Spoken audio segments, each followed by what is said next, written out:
Olá, boa noite, meus irmãos. Estamos aqui mais uma vez juntos como PGM para estarmos estudando ainda uma das últimas disciplinas do livro do Richard Foster, Celebração da Disciplina. E hoje nós vamos falar sobre a disciplina da orientação. Eu lembro bem que lá no início dos estudos nós falamos que a prática dessas disciplinas elas não daria mérito de santidade para ninguém, que seria Deus que nos santifica e é Deus que nos santifica. Pelos nossos próprios esforços nós não somos capazes de alcançar esse nível de profundidade espiritual. É como uma plantação onde o semeador ele não tem o poder de fazer a semente, da semente germinar, né? Mas ele lança a semente sobre a terra, confia na ação da natureza e aguarda. Assim é as disciplinas espirituais. É como lançar uma semente. Nós a praticamos e confiamos no agir de Deus em nossas vidas. Oremos. Senhor Deus e Pai, em nome de Jesus Cristo, nós te agradecemos por esse momento, pela possibilidade de estar falando da Tua Palavra e te pedimos, Pai, que Tu possa estar orientando o espírito de cada um de nós, para que a gente possa estar contribuindo com o Teu reino e nos abençoando também, Deus, porque a cada palavra, a cada ensino, somos abençoados pela Tua presença e Teu poder. Abençoa a nossa igreja, Deus, em nome de Jesus. Amém. Curiosamente, ou intencionalmente, a disciplina que a gente vai estudar, ou que a gente está conversando hoje, que é a orientação, ela falou muito em particular comigo, em relação a observar o tempo de Deus. Mesmo aparentemente a gente estamos vivendo agora um momento em que a Terra até parou, né? Com a pandemia. E agora a gente está vivendo um novo momento, que ainda não está definido. Mas eu tive experiência com o Senhor nesse tempo a respeito do tempo de Deus. O tempo dele é diferente do nosso, não é conforme a gente quer. Bom, para a gente começar, era bom a gente entender o que seria essa orientação, né? Orientação do Senhor. Mas eu acho que é o ato que Deus mostra, o caminho que nos norteia, que nos ensina o que a gente deve fazer, ou o momento certo de tomar uma decisão.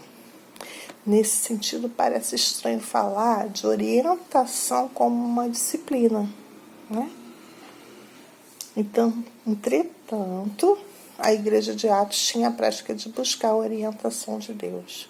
Lá em Atos 1:24, eles buscam orientação na escolha do sucessor de Judas. Atos 15:28 deixa claro que eles discerniriam primeiro a vontade de Deus naquela decisão.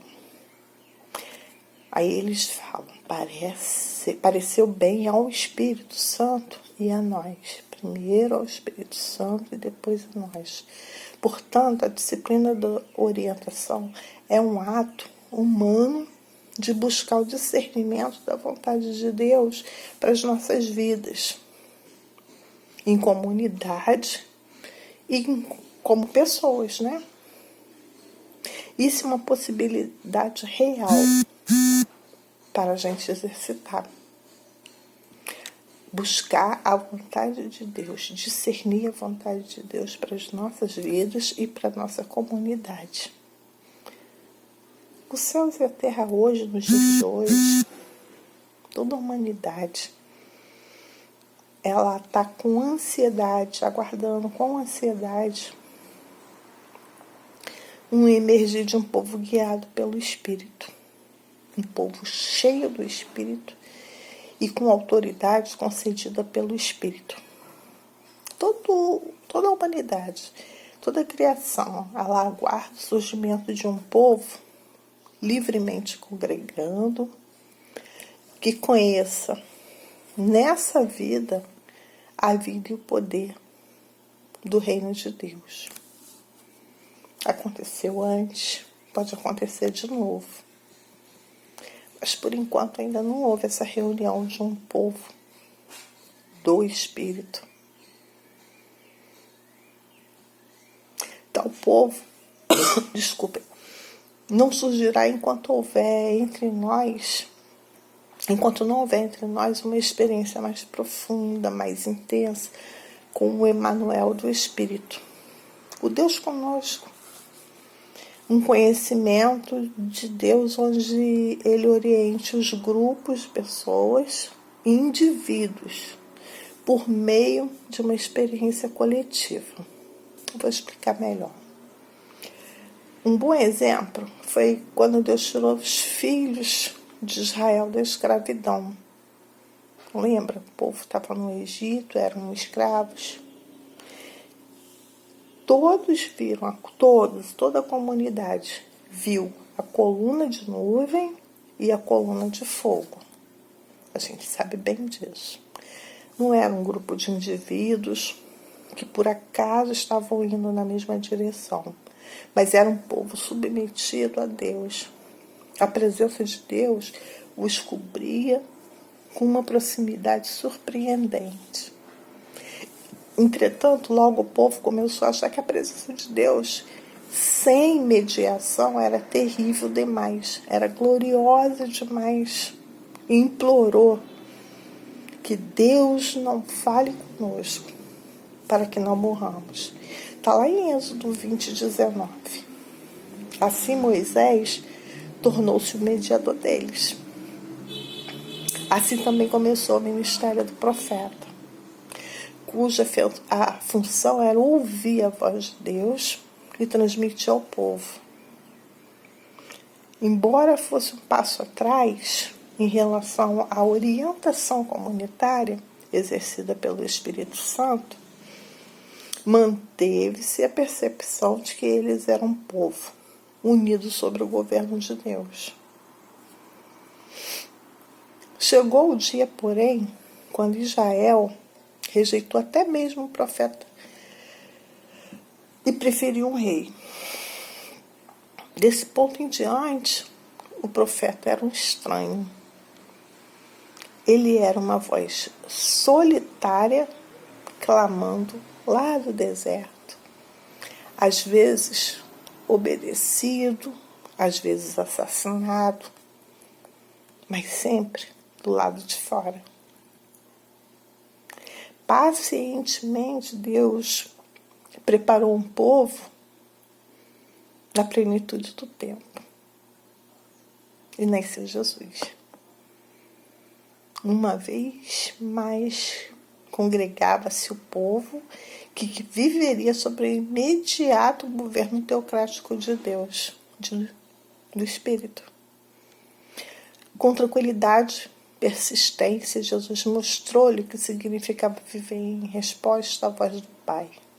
Ensinou-lhes também que poderiam ouvir a voz procedente do céu e com máximo de clareza quando estivessem juntos.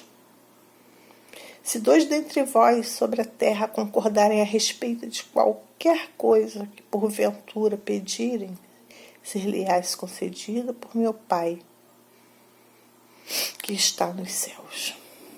Porque aonde estiver 2 ou 3 reunidos em meu nome, ali estou no meio deles. Mateus 18, 19 e 20. Havia certeza de que quando um povo se reunisse verdadeiramente em seu nome, sua vontade poderia ser discernida.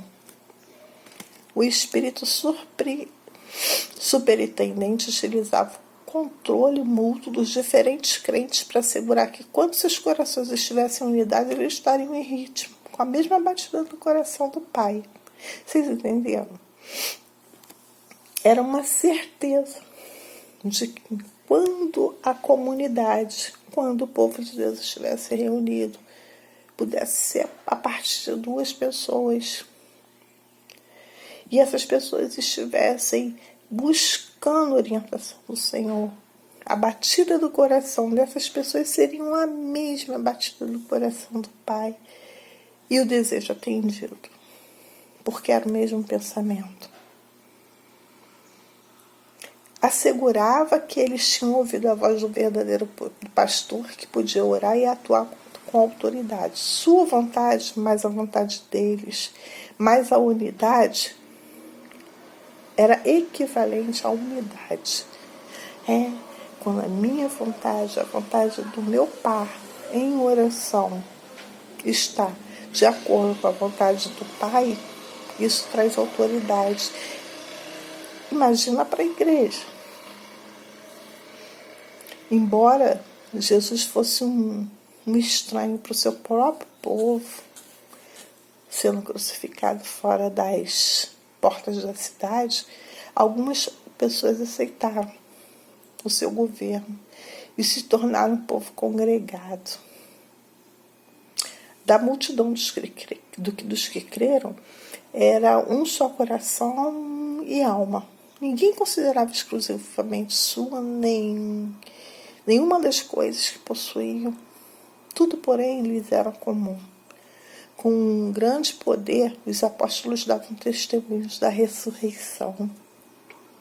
Está lá em Atos 4, 32, 33.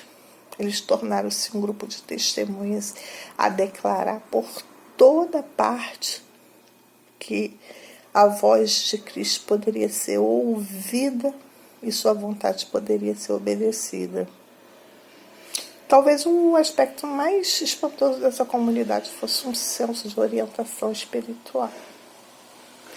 O chamado de Paulo e Barnabé para percorrer o Império Romano em toda a sua extensão com as boas novas do reino, lá em Atos 13, a partir do 13, 1, até o 3, veio quando algumas pessoas se reuniram durante um longo período de tempo. Incluía-se nessa reunião, esses irmãos, porque eles precisavam tomar uma decisão, algumas disciplinas que a gente já falou. A disciplina da oração, do jejum e da adoração. Havendo se tornado um povo preparado, eles perceberam o chamado quando estavam reunidos. Separai-me agora a Barnabé e a Saulo para a obra que os tenho chamado. Então, em Atos 13, no verso 2. O livro é rico de informações do mover do Espírito Santo e da igreja com a mesma visão e a mesma batida do coração. Serviríamos a nós, de excelente recomendação e incentivo. Grupos de irmãos em propósito de busca até discernirmos a mente do Senhor. Como é que seria esse momento para a gente?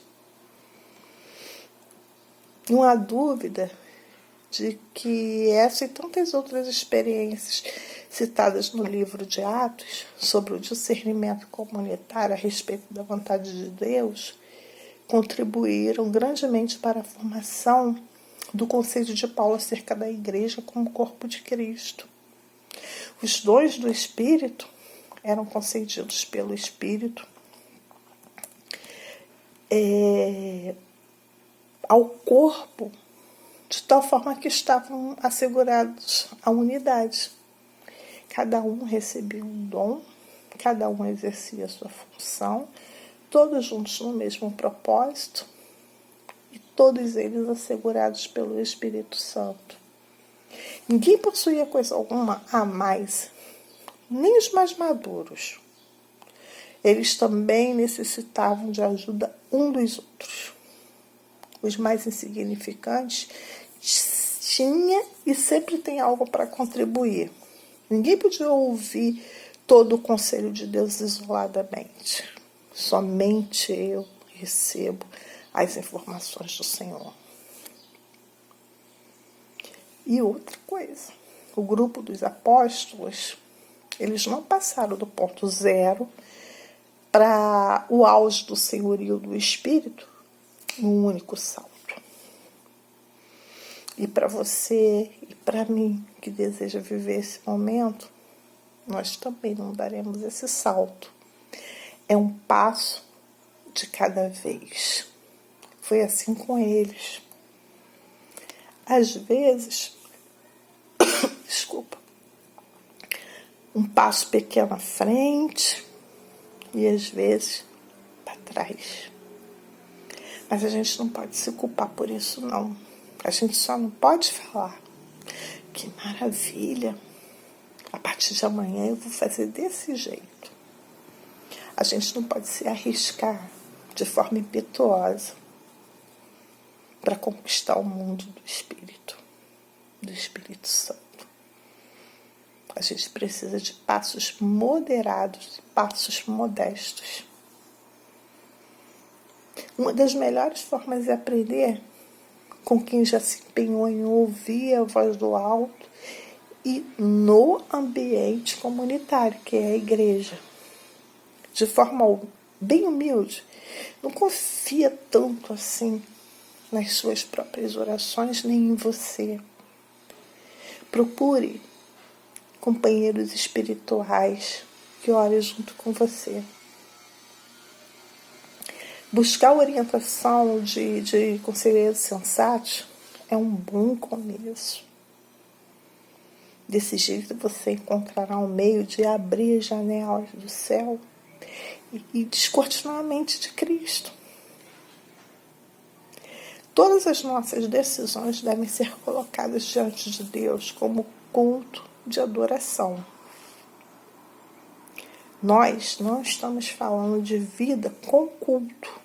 Culto no domingo, culto na quarta, domingo de manhã, domingo da noite. Não é desse culto. A gente está falando de uma vida em culto. Tudo que você fizer em culto de oração, culto de adoração, culto de entrega ao Senhor, dependência do Senhor, buscando a orientação do Senhor. A direção do Espírito pode ser contra ou a favor dos fatos disponíveis. Deus pode estabelecer um espírito de unidade quando o caminho correto foi escolhido. Aí todos vão na mesma direção. E nos deixar incomodados e inquietos se a gente não ouvir corretamente. Sabe aquela coisa de Deus disse, Deus falou? Se tiver inquietação, é porque a voz de Deus não foi ouvida de forma correta. E mais, não basta fazer o certo. É preciso fazer o certo de Deus, no tempo e no comando de Deus, e viver a sua vontade. A orientação espiritual confere importância sacramental do momento presente. Assim quer vocês comam, bebam ou façam qualquer outra coisa. Faça tudo, mas tudo para a glória de Deus. Está lá na carta de Coríntios 10:31, 1 Coríntios 10:31. Como todo mundo sabe, todos nós, existem perigos de se caminhar em direção opostas também. Talvez o mais ameaçador perigo seja a manipulação do controle. Tornar-se um tipo de fórmula quase mágica através da qual um grupo pode impor a vontade sobre o indivíduo. Se faz necessário equilíbrio.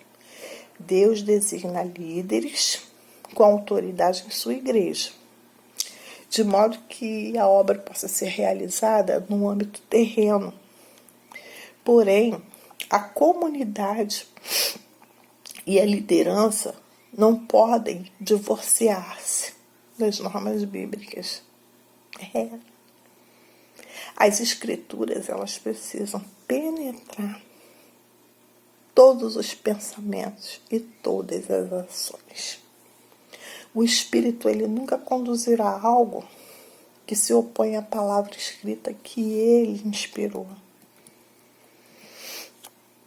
A autoridade externa das escrituras, ela precisa estar presente o tempo todo, assim como a autoridade interna do Espírito Santo, para se tornar unidade. Por fim, devemos reconhecer que a orientação comunitária ela é limitada na nossa finitude, porque somos seres humanos falíveis e há momentos em que a despeito dos melhores esforços, da força de vontade que a gente possa vir a ter, os nossos preconceitos, os nossos medos vai nos impedir de alcançar a unidade a qual o Espírito nos conduz. Se isso acontecer, que sejamos gentis uns com os outros, que a gente possa orar um pelo outro e que a gente peça a bênção de Deus para o outro, e para mim, e para você. Bom, eu queria fazer 2 perguntas a vocês. Como entender a vontade de Deus para a sua vida? Quando você precisa tomar uma decisão, como é que você faz? E a segunda pergunta, que é a mais importante, vem acompanhada de um convite. Em alguns momentos de sua vida, você foi de forma especial orientado por Deus. Como é que isso aconteceu? Nos nossos grupos, você vai ter a oportunidade de contar a sua experiência, que ela vai se tornar um testemunho de fortalecimento para os nossos irmãos de Ponto Chique. Conta a sua experiência de como Deus foi o seu orientador, a decisão que você chegou. Não precisa contar os detalhes, mas a experiência vivida com o Espírito Santo. Faz um áudio, coloca pra gente, ou então coloca por escrito. Como é que aconteceu esse momento da sua vida? Por aqui a gente encerra, pedindo ao Senhor.